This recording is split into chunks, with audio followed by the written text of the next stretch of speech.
Hi, my name is LaPortia Jefferson, and for my video presentation, I'm going to discuss wrongful convictions.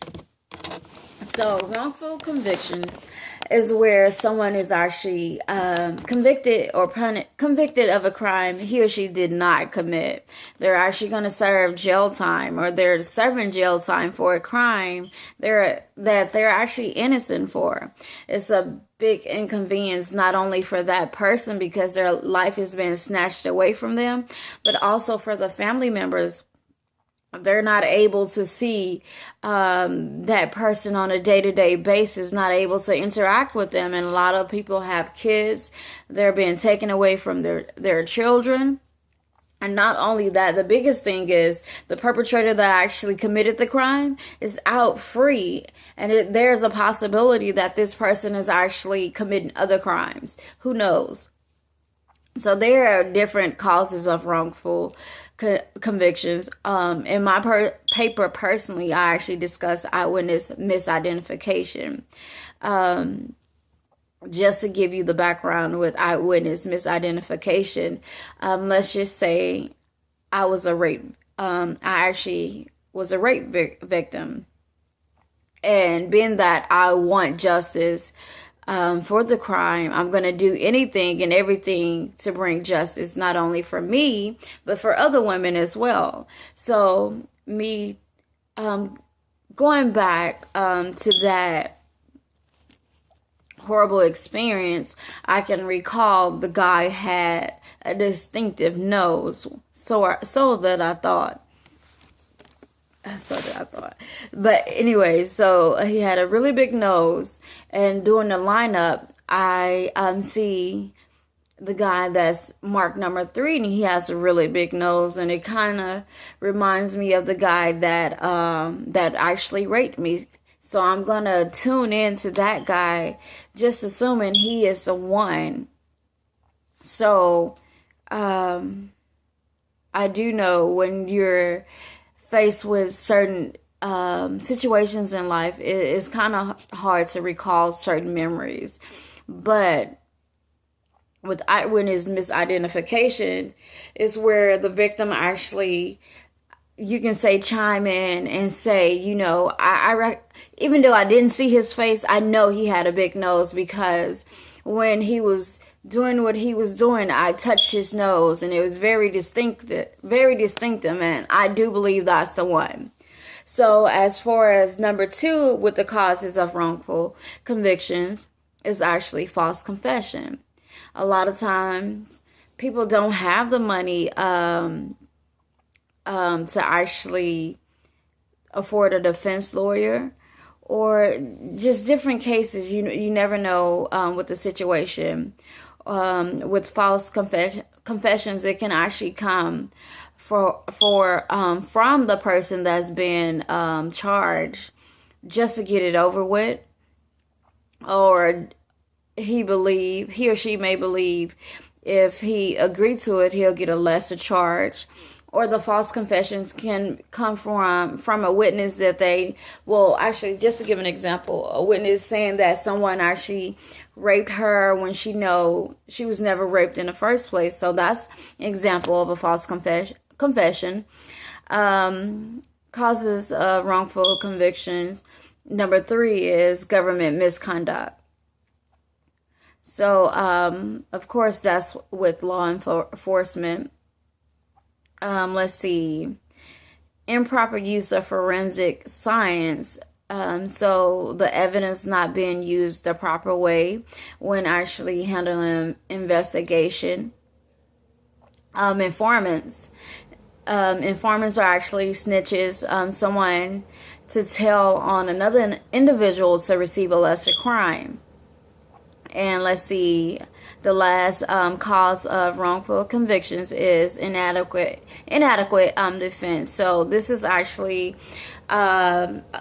when the defense is actually faced with a bad lawyer. They're not doing what the proper procedures to prepare for a case, or they're not investigating a case properly, things of that nature.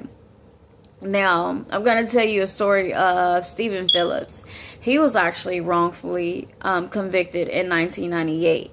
He spent 25 years in prison for a string of crimes he didn't actually commit, from rape to robbery. And he was actually released from parole. Well, he was released for parole.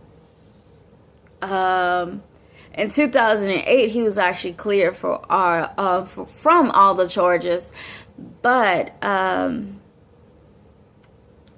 it wasn't easy going through that process whatsoever. He was actually convicted of maybe, like, I do remember 11 different charges of rape of different victims. And it was really bad because they drugged his name through the mud, where when he actually went through the Innocent Project, they actually and he was exonerated. They actually found the guy that actually committed all those crimes, and even then he was stringed to 16 other crimes. So not only did Stephen Phillips lost 25 years of his life, the guy that was actually doing the crime was out free, committing other crimes. So this is something that we definitely need to keep in mind when prosecuting individuals. The cost of wrongful convictions is very expensive. I know when I was living in Florida, I was told wrongful convictions, well, for a person that's actually exonerated, they receive $50,000 for each year that they're wrongfully accused.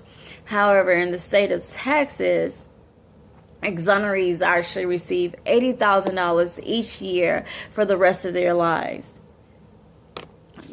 It's good and bad, because if you look at the situation, what if somebody is actually exonerated at the age of 80? Who's to say he's going to live another 20 years? Who's to say he's going to live another 5 years, depending on his health condition? And not on top of that, as far as him, well, the exoneree receiving $80,000 for each year for the rest of their life. They're also eligible for the same health insurance as the employees of the Texas Department of Criminal Justice. So that's a plus side to it. That's something to look forward to. So they don't have to actually worry about medical expenses, things of that nature. Also, they're able, the state of Texas actually pays for 120 hours of college. So I do believe that's up like a junior level. So that's something good as well. They're able to go to school and then receive, that education. And also, they receive $10,000 worth of job training. So if you like to go receive a trade or something like that, that's something to look forward to. However, the big picture, what can we do to change this? This is something that we're seeing too often now, but not so much of what's been done about it. Not so much of change. So I do believe in order to eliminate, or even if we can't actually eliminate, because there is a lot of cases that's going on right now with wrongful convictions, I'll say if we can just reduce it, the number of people that's been wrongfully convicted, that would be a great start. I feel like we need to improve our quality of our legal system. Well, our legal representation. A lot of times lawyers are actually taking on too much at one time, or maybe they're not putting enough focus on that one case. So without the proper representation, how are you able to receive true justice? And also, I do believe with each interrogation, they should record each session, so we do have something to reference off of, or we can actually eliminate, the false confessions. Someone saying, "Oh, that's not what I said, or I didn't mean it that way. So we won't have to worry about that. We do have something we can reference off of. And also, I do believe when doing a lineup, instead of having a police officer that is aware of the facts of the case, we can actually bring in someone, you can say as an advocate.